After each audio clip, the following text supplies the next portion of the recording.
Next up, we have Twitch won't exist in 7 years. The self-sabotage of a live stream empire.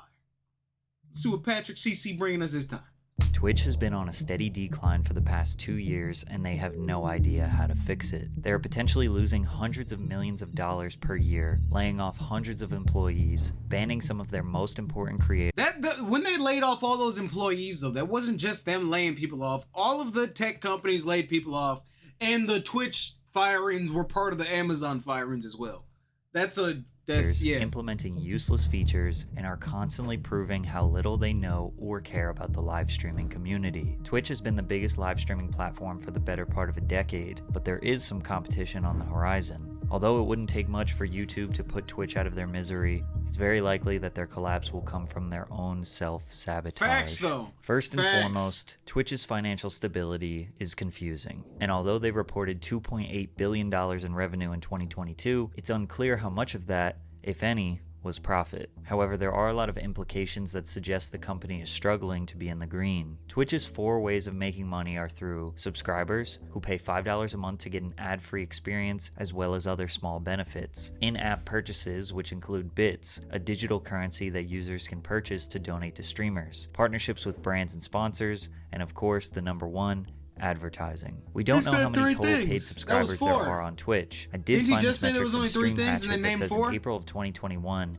Twitch had 8.7 million subscribers, where 43% of them were Amazon Prime subs. A Prime subscriber is someone who gets an ad-free experience for $0 since they already have an Amazon Prime membership, because Amazon owns Twitch. Therefore, Twitch doesn't make any money on that sub. In fact, you could argue they are losing money since viewers are paying $0 and not getting ads, and Twitch has to pay creators $1 and some change. Hey, Patrick, shush! You can't be letting them don't even mention it. This graph indicates that in the month of April, Twitch had 4.7 million paid don't even think about that. times Don't $5, think about that. which is $23.5 million times 12 months average, which would be about $282 million in sub revenue in 2021. But Twitch on average receives between 30 and 50% of that money, because for affiliate streamers, Twitch takes 50%, or $2.50 of the $5 subscriber price, and for partners, they take 30%, or $1.50 of the $5. So if we favor the high end of 50%, that would equal $141 million in subscriber revenue that goes to Twitch. But if Stream Hatchet's estimation of Twitch only having 4.7 million paid subscribers per month is wrong, and they actually have around 10 to 20 million paid subscribers per month, that would bring Twitch's cut between $300 and $600 million per year. Some people argue that Twitch taking a 50% cut of sub revenue is just an act of greed, because most of their money comes from advertising. It costs money to keep the goddamn lights on. $141 to $600 million is nothing to scoff at, but compared to $2.8 billion, I could see why people make the claims. However, it seems like Twitch needs this money to keep their business from failing. According to a blog post in November 2022, where Twitch president Dan Clancy, who is now the CEO, announced that creators who make over $100,000 in sub revenue will no longer get their 70-30 split. It will go down to 50-50, and over time, all creators will split the sub revenue 50-50 with Twitch. Why? Well, because it's too expensive to run Twitch. Delivering high definition, low latency, always available live video to nearly every corner of the world is expensive. Using the published rates from Amazon's Web Services Interactive Video Service, or IVS, which is essentially Twitch Video, live video costs for a 100 CCU streamer who streams 200 hours a month are more than $1,000 per month. Now, what they said here is very misleading. If you want to start your own live stream platform, you can pay for Amazon IVS, or basically Twitch's infrastructure. The problem with Dan's statement here is there is simply no way Amazon is charging Twitch the same rate that anyone else would be charged for using IVS. Why wouldn't Amazon do that? Well, again, because Amazon owns Twitch. Amazon would charge me or you $1,000 per month to deliver HD live video to 100 concurrent viewers at 200 hours a month. But they likely charge Twitch at least 50 to 90% less than that. In fact, nobody has any real idea of how much it costs to run Twitch. Obviously, you have employee compensation with thousands of employees, but more importantly, billions of dollars per year in energy costs to maintain those servers and deliver perfect quality on-demand streaming all over the world at any given moment. And although we don't know those costs, we could pretty safely say that taking a higher percentage from their partners is not going to cover the expenses. Now, regarding how much Twitch makes from bits, it's unclear, but I'm sure most streamers can agree that bits donations are nowhere near as common as subscribers. It was reported that Twitch generated no one ever donate $185 bits. million I just got a few bits, but like purchases. that barely. I'm not sure if this includes subscribers and bits together, or if it's just bits and other microtransactions like badges, gift cards, and the loot cave. Either way, we are learning that at best, Twitch is generating roughly $750 million from subs and in-app purchases, or at worst, $185 million. Regardless of what the real numbers are, we know that without a doubt, Twitch could never survive on just paid subscribers and in-app purchases, which means that likely the $2+ billion in revenue they generated in 2022, pretty much it comes from advertising and brand partnerships. The problem with this is advertisements are destroying the viewer experience. Creators have a terrible revenue split with Twitch, which has led to a near 10% decrease in average viewership and watch time for the past 2 years. We all know how annoying ads can be, besides when I do them, because today's video is and these to do free for to protect it or protect try 3 minutes of advertisements per hour. However, in late 2022, Twitch announced the rollout of the Ads Incentive Program, where they encourage streamers to run 8 to 10 minutes of ads per hour. Multiple minutes of ads being displayed consecutively will result in viewers either leaving the platform or clicking off to another streamer. The only problem is every time you click on a new stream, you will get hit with another non-skippable 30-second ad. There is no way to skip the ads. That's what makes it so horrible is that they're non-skippable. That's what makes the Twitch ads so bad is that they're non-skippable ads. If they were skippable, it wouldn't fucking matter.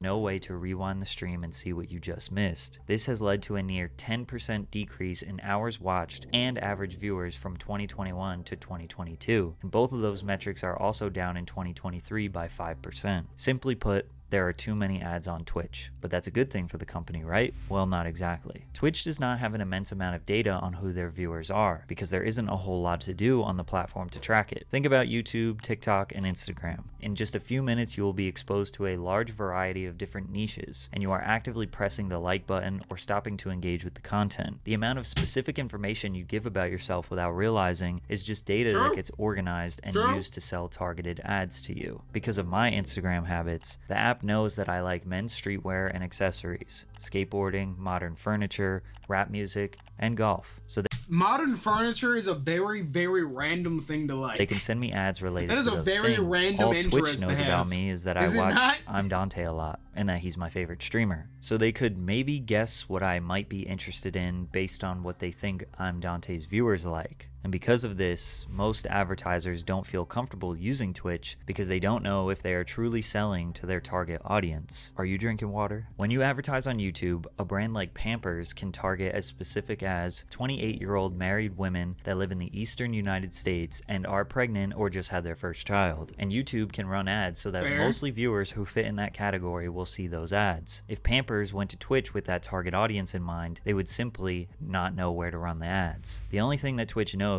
is that their audience is mostly men ages 13 to 35 who like video games. This eliminates a huge chunk of potential revenue because only a small amount of that's not only because of their fucking platform, like that's not only because of their platform dynamic though. That's also because Google has access to all of your other search, everything else you do on the internet too. So they have the best fucking advertising targeting. That's why.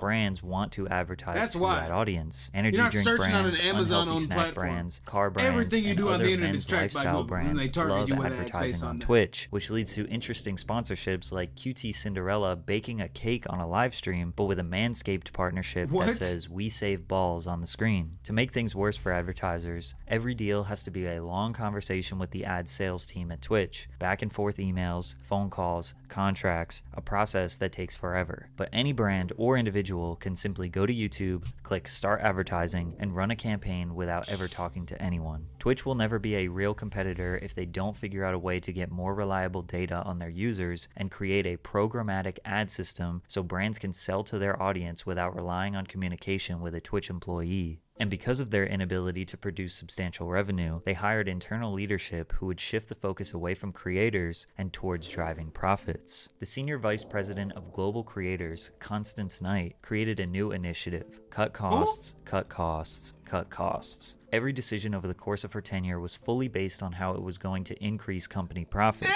which isn't necessarily her position since she is the head of global creators. Therefore, the needs of creators were constantly being ignored. So that more In one people use it, specific you make more example, money. Knight said that burnout was not a valid reason for creators to not meet contractual obligations. If you don't know, most of Twitch's top creators have contracts directly with the platform where they are being paid essentially a salary or hourly rate to stream exclusively on the platform. These contracts require them to stream anywhere from 70 to 100 hours per month, which is roughly 3 hours per day or 4 hours per day if you want the weekends off. But the VP was not letting creators use burnout, or basically them being unmotivated to stream, as a valid excuse to not meet their monthly stream requirements. I mean, yeah, it's which not. led Nigga, to you Twitch signed a employees contract. feeling like the company was losing its way. You 12 signed a Twitch contract. employees had gone to HR or logged complaints with their superiors overnight. 5 had left the company citing Knight as a reason. Now, some of you watching could never be convinced that sitting at a computer and playing video games could become a stressful or an annoying job in any way, shape, or form.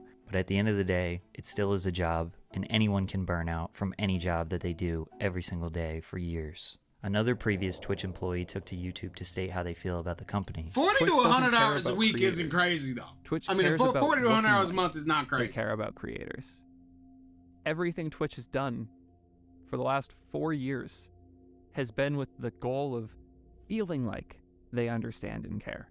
Although this could seem like an employee who is just upset about being fired, Twitch has shown time and time again that no matter how large of a creator you are, they will take you down, Facts. even at your highest moment. Kai Cenat, a creator who only just That's started the one thing they need to just fuck off on.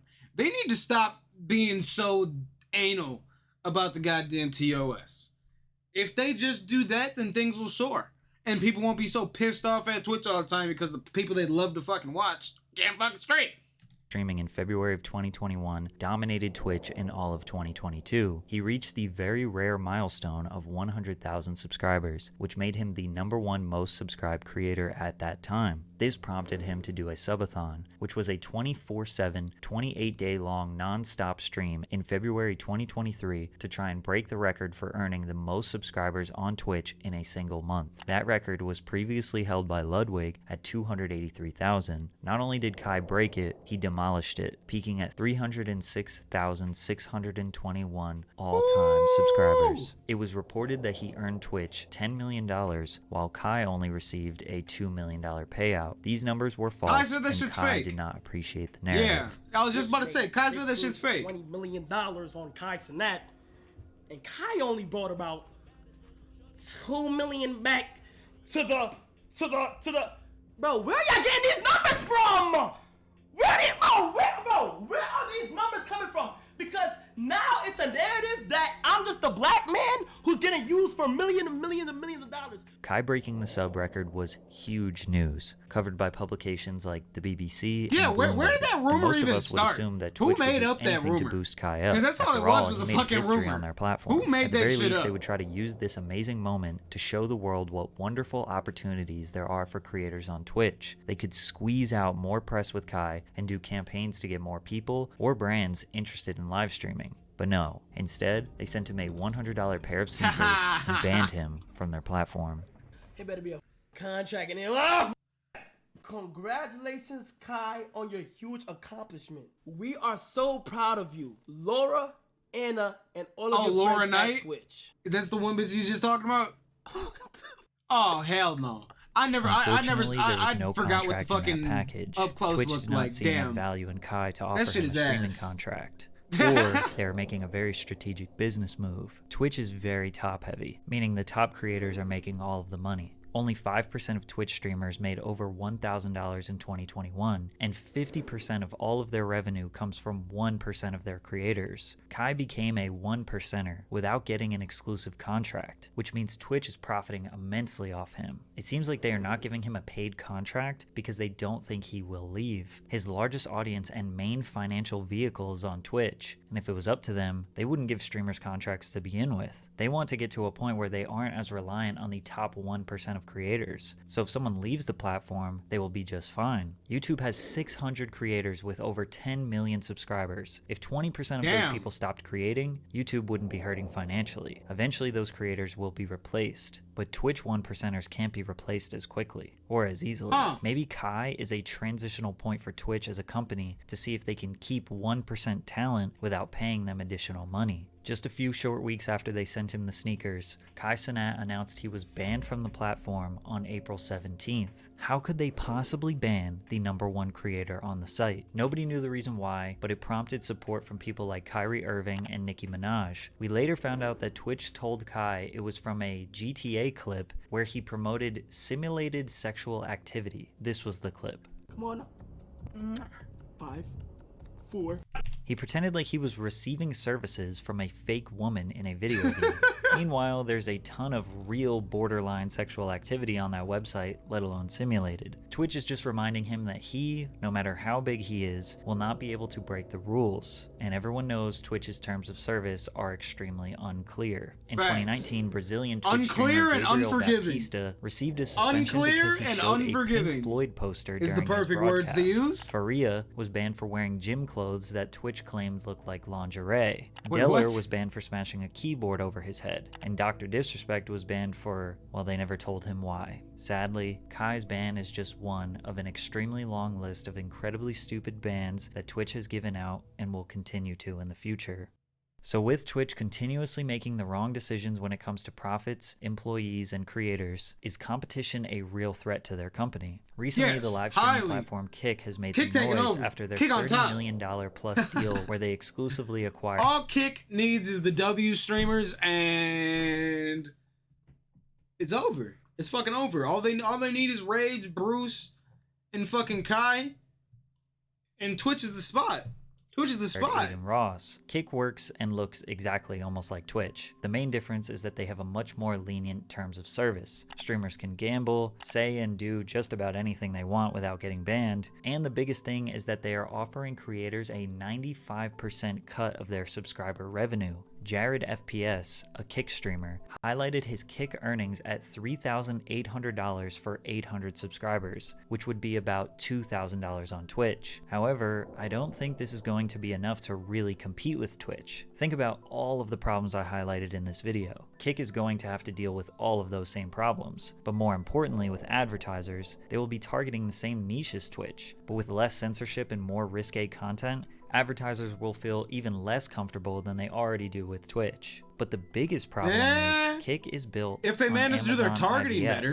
Remember when Twitch said it was Oh, too yeah. expensive to run Twitch on IVS? Well, Kick uses the same infrastructure. The difference is Kick is likely paying at least 20 to 50% more than Twitch is to keep their business operating. So in a way, no matter how successful Kick gets, they will be paying millions, if not billions, to Amazon, who could use that money to fund Twitch. Now, YouTube gaming, or their live streaming sector, could very well be a threat. The worst part about YouTube is that the live streaming experience is just not as good. Ass. The chat is chaotic YouTube and Live hard to is read. ass. You can't look at chat It's logs, garbage. which makes it really hard to moderate. The raid feature is terrible. The discovery page for live streamers actually looks like they don't update it. And they lack many of the small features that make Twitch streaming more dynamic and more fun. Yet even with all of those downsides, YouTube still holds nearly 15% market share in the live streaming space. So why is YouTube a threat? It's very simple. YouTube has 2.5 billion monthly active users compared to Twitch's 140 million. Oh, YouTube shit. has a strong and reliable ad revenue system, which generated $29 billion last year. Plus, they are offering 70-30 splits for streamers. And if you build a following up as a streamer on YouTube, you now have a whole YouTube channel that you can post regular videos on. You just built yourself 2 assets at one time. Most Twitch streamers have to post clips of their streams on YouTube in order to grow. And even still, the translation is not that great, and they end up being more popular on YouTube. If YouTube just got their live streaming page to operate exactly like Twitch or Kick, which wouldn't really be that hard for them, Yeah, it wouldn't true. make any sense for small streamers to True. use Twitch. 1% streamers like Hassan and XQC wouldn't immediately jump ship, or maybe never because they already have a huge following. At the same time, everybody has a price. Nobody thought Ludwig would switch platforms, but he did. So why hasn't YouTube tried to take over? Especially since I claim it'll be so easy for them.